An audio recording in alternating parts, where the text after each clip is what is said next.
சரவணன், உங்களிடமிருந்தே ஆரம்பிக்கலாம். ஏன் இப்போ திடீர்னு அதிமுக மேல இவ்வளவு அக்கறை, அதுவும் அதிமுக தொண்டர்கள் மேல அக்கறை? திரு எடப்பாடி பழனிசாமி அவர்களுடைய வார்த்தையிலே சொல்லணும்னா ஏன் இவ்வளோ கரிசனம்? அதாவது ஒரு அடிமைப்பட்டு கிடப்பவர்கள்கிட்ட நீங்கள் அடிமைப்பட்டு கிடக்கிறீர்கள் அப்படின்றத சுட்டி காட்டினாலே போதும், அவர்கள் தானாகவே கிளர்ந்தெழுவார்கள் அப்படின்னு சொல்லி அண்ணல் அம்பேத்கர் அவர்கள் சொல்லியிருக்காரு. ஒருவேளை நம்முடைய நிதி அமைச்சர் திரு தங்கம் தென்னரசு அவர்கள் அந்த அடிப்படையில் இந்த கருத்துக்களை சொல்லியிருக்காரா அப்படின்றதையும் நம்ம பார்க்க வேண்டியிருக்கிறது.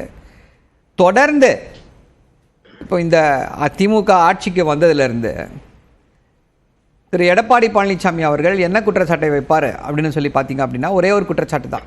2021 ஆட்சி பொறுப்பு ஏற்றதிலிருந்து ஒரே குற்றச்சாட்டு தான், ஐயா சட்டம் ஒழுங்கு கெட்டு விட்டது, ரோட்டில் பைக்கில் யாராவது தவறி கீழே விழுந்துட்டாங்கன்னா சட்டம் எழுந்து கெட்டு விட்டு, இதுதான் விடியலா?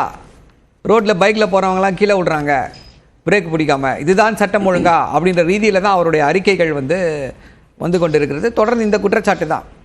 தமிழ்நாட்டை எது பாதிக்கிறது அப்படின்னா, தமிழ்நாட்டை ஒன்றிய அரசுடைய கொள்கைகள், ஒன்றிய அரசு நம் மீது திணிக்கக்கூடிய விஷயங்கள் எல்லாம் தமிழ்நாட்டை பாதிக்கிறது.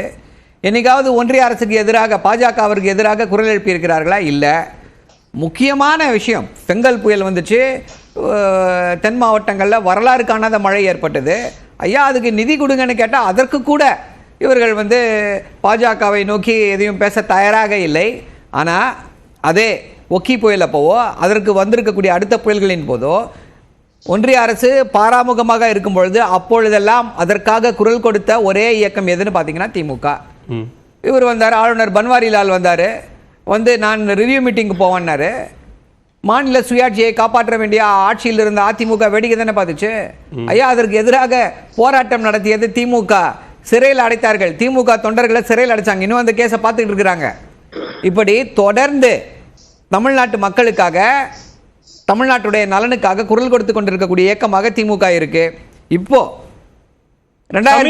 சமீப காலத்திலே மத்திய அரசினுடைய நிலைப்பாட்டை எதிர்த்து, அது மும்மொழி கொள்கை விவகாரமாகட்டும், கல்வி நிதி கொடுக்கிற விவகாரமாகட்டும், இப்போ தமிழ்நாடு அரசு முன்னெடுத்திருக்கக்கூடிய தொகுதி மறுவரையறை விவகாரமாகட்டும், அதிலெல்லாம் அதிமுக தங்கள் நிலைப்பாட்டை தெளிவுபடுத்துறாங்க. பாஜக அரசுக்கு எதிராக, பாஜகவுக்கு எதிராக தங்களுடைய நிலைப்பாட்டை உறுதிப்படுத்துறாங்க. ஆனா நீங்க அதெல்லாம் தவிர்த்துறீங்களா? நீங்க மற்ற விஷயங்களை ஒதுக்கி வச்சிருவோம். 2100 கோடி ரூபாய், 2100 கோடி ரூபாய் நமக்கு கொடுக்கணும். என்ன ஒரு ஆணவத்தோடு பேசுறாரு ஒன்றிய அமைச்சர், ஆணவத்தோடு பேசுறாரு. கொடுக்க முடியாது, நீங்க பிஎம் ஸ்ரீ ஸ்கூல்ஸை ஏத்துக்க மாட்டேன்னு சொல்லிட்டீங்க, அதற்காக உங்களுக்கு SSA நிதியை தர முடியாதுன்னு சொல்லி ஆணவத்தோடு பேசுகிறார். அப்போ எப்படி எதிர்க்க வேண்டும் அதிமுகவுடைய? அதிமுக பாஜக கூட செயல்படலை அப்படின்னா எப்படி இருந்திருக்க வேண்டும் அவங்களுடைய ரெஸ்பான்ஸ்? அவங்க என்ன பண்றாங்க, நாங்கள் மும்மொழி கொள்கைக்கு எதிரானவர்கள். சார் நீங்க எப்படி சார் பிஎம் ஸ்ரீ திட்டத்தில் கையெழுத்து போட்டீங்க? நீங்க கையெழுத்து போட்டீங்க, அதனால தான் அவங்க நிதியை கொடுக்க மாட்டாங்க அப்படின்னு சொல்லி அதுலேயும் திமுக பக்கம் ஏதாவது திருப்ப முடியுமா என்றுதான் பார்த்து கொண்டிருந்தார்களே தவிர அன்கண்டிஷனலா பாஜகவை அவர்கள் எதிர்க்கவில்லை. அந்த லெட்டரை பார்த்தாலே தெரியும், ஒரு சிறு பிள்ளைக்கு கூட தெரியும். ஆங்கிலம் சரியாக புரிந்து கொள்ளக்கூடியவர்கள் எல்லாருமே புரிந்து கொள்வார்கள். அதில் நம்ம ஒத்துக்கொண்டு கையெழுத்து போடுறோம்னு சொல்லி ஒத்துக்கல அப்படின்றது எல்லாருக்குமே தெரியும். கண்டிஷனல். இப்ப எதிர்க்கட்சி அரசியலை அதிமுக செய்கிறது. ஆனா செய்யக்கூடிய அந்த எதிர்க்கட்சி அரசியலையே இப்படித்தான் அதிமுக செய்யணும் அப்படின்னு திமுக அதை டிக்டேட் பண்ண முடியாது இல்ல? இப்போ நல்ல கேள்வியை கேட்டிருக்கீங்க. நாங்கள் அதிமுக டிக்டேட் பண்ணல, நீங்க இப்படித்தான் செய்ய வேண்டும்னு செய்யல. மக்கள் கேட்குறாங்க, இது என்ன 2100 கோடி ரூபாய் என்ன திமுக பிரச்சனையா? இல்ல இது 2100 கோடி ரூபாய் திமுகவுடைய இதுக்கு போதா? ஐயா இது தமிழ்நாட்டு மக்களுடைய பிரச்சனை, இந்த மக்கள் பிரச்சனைக்காகவாது குரல் கொடுங்க அப்படின்னு சொல்லி கேள்வி எழுப்புகிறோம்.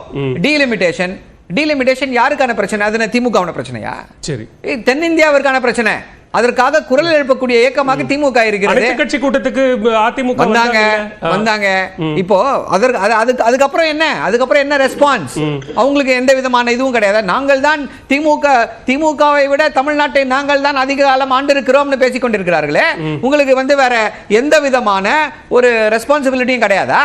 இல்ல திரு சரவணன், இது ரெண்டு விதமா கிளாரிஃபை பண்ணி பார்க்க வேண்டியிருக்கா? நீங்க சொல்றது மாநில உரிமைகள் சார்ந்து, கொள்கை சார்ந்து அதிமுக ஏன் இப்படி எல்லாம் செயல்படல அப்படின்னு ஆளும் கட்சியான அல்லது பிரதான எதிரில் இருக்கக்கூடிய கட்சியா திமுக கேட்கிற கேள்வி தார்மீக ரீதியா சரி. ஆனா இங்க கட்சி ரீதியாக உங்க உட்கட்சிக்குள்ள பிரச்சனை இருக்கு, உங்க தொண்டர்களினுடைய நீத்து போக செய்யாமல் பார்த்துக்கோங்க, நீங்க வந்து கட்சி இதுவாயிடாம உங்க மடியில் இருக்கக்கூடிய கணம் இதுவாயிடாம பார்த்துக்கோங்க அப்படின்னு இதையெல்லாம் சட்டமன்றத்தில் பேசுவதன் மூலமாக என்ன சொல்ல வரீங்க அதிமுகவுக்கு எதிராக அல்லது அதிமுகவுக்கு திமுக சொல்லக்கூடிய செய்தி என்ன? இது ஒரு அருமையான கேள்வி ஐயா. இன்னும் 100 வருஷம் ஆனாலும் திமுகவும் அதிமுகவும் தான் இங்கே ஆட்சி செய்ய வேண்டும், வேற ஒரு கட்சி வரக்கூடாது. இங்க பாஜக வந்து நீங்க வந்து திராவிட கொள்கைகளை ஃபாலோ பண்றீங்களோ இல்லையோ, அட்லீஸ்ட் உங்க பேர்லயாவது திராவிடம்னு வச்சிருக்கீங்க. திரு எடப்பாடி பழனிசாமி அவர்கள் இன்னும் படிச்சுட்டாரா இல்லையான்னு தெரியல, அறிஞர்கள்ட்ட கேட்டு தெரிஞ்சுக்கிட்டாரா என்னன்னு தெரியல திராவிடம்னா என்னன்னு சொல்லிட்டு. இப்படி இருக்கக்கூடிய சூழ்நிலையில நீங்கள் இருக்க வேண்டும். நமக்குள்ள இருப்பது பங்காளி சண்டை. வேற ஒருத்தர் வந்து இங்க வந்து தமிழ்நாட்டு மக்களை சுரண்டுவதற்கு அனுமதிக்க கூடாது, அதுதான் முக்கியமான விஷயம். அந்த அடிப்படையில் தான் இப்படிப்பட்ட விமர்சனங்கள் வைக்கப்படுகிறது. அதிமுக தொண்டர்கள் எல்லாம் பாஜக கூட்டணிக்கு என்ன ஆதரவா இருக்காங்களா?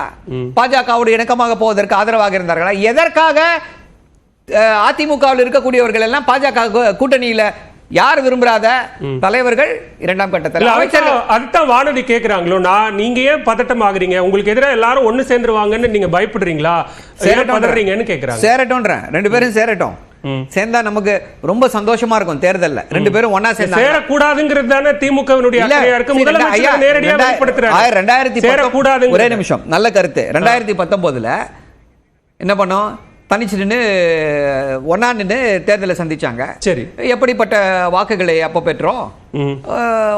தனியா நின்று சந்திச்சாங்க. எப்படிப்பட்ட வாக்குகளை பெற்றோம்? 2024 தேர்தல்ல 2021 தனித்து ஒன்னா சேர்ந்து நின்னாங்க.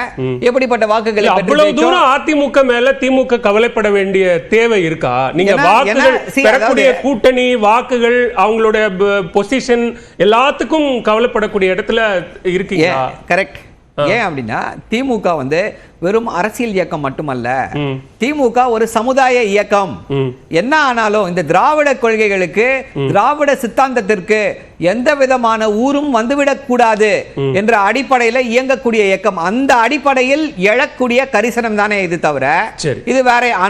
ஆனா இது இந்த விஷயங்கள் இருந்தாலும் இன்னைக்கு அதிமுகவை இயக்கி கொண்டிருப்பது யார் அப்படின்னா பாஜக தான். அதற்கு மிக சிறந்த எடுத்துக்காட்டு என்ன அப்படின்னா, அதிமுக அமைச்சர்களுடைய ஊழல் குற்றச்சாட்டுகள் யார்கிட்ட பெண்டிங்ல இருக்கு? RN ரவியிடம் பெண்டிங்ல இருக்கு. அவர் என்ன ஒப்புதல் கொடுத்துட்டாரா? உச்ச நீதிமன்றத்தில் வழக்கு போட்டாலும் ஒப்புதல் கொடுக்க மாட்டேன் என்கிறார். அதிமுக அமைச்சர்கள் மேல ஊழல் வழக்குகள் நிலுவையில இருக்கு. யாராவது ஒருத்தரை டாஸ்மாக்ல ரைடு விட்டுச்சே இடி 100 கோடி 200 கோடி சொத்துக்களை குவித்து வைத்திருக்கிறார்களே அதிமுக அமைச்சர்கள், அவங்க மேல ஒரே இல்ல இது முடிச்சிடுறேன். அவங்க மேல ஏதாவது ஒரு ரைடு, ஏதாவது ஒரு அதிமுக அமைச்சர் அமலாக்கத்துறையால சம்மன் செய்யப்பட்டிருக்காரா, கைது செய்யப்பட்டிருக்காரா? Litmus test. எப்போ ஒரு முன்னாள் அதிமுக அமைச்சர் அமலாக்கத்துறையால் கைது செய்யப்பட்டு ஊழல் குற்றச்சாட்டுகளுக்காக கைது செய்யப்பட்டு ஏற்கனவே இருக்கக்கூடிய ஊழல் குற்றச்சாட்டுகளுக்காக கைது செய்யப்பட்டு சிறையில் அடைக்கப்படுகிறாரோ அன்னைக்குதான் அதிமுகவுக்கும் பாஜகவுக்கும் கூட்டணி இல்ல. அது வரைக்கும் இவங்க எல்லாம் ஒரே கூட்டணி தான், கள்ள கூட்டணி.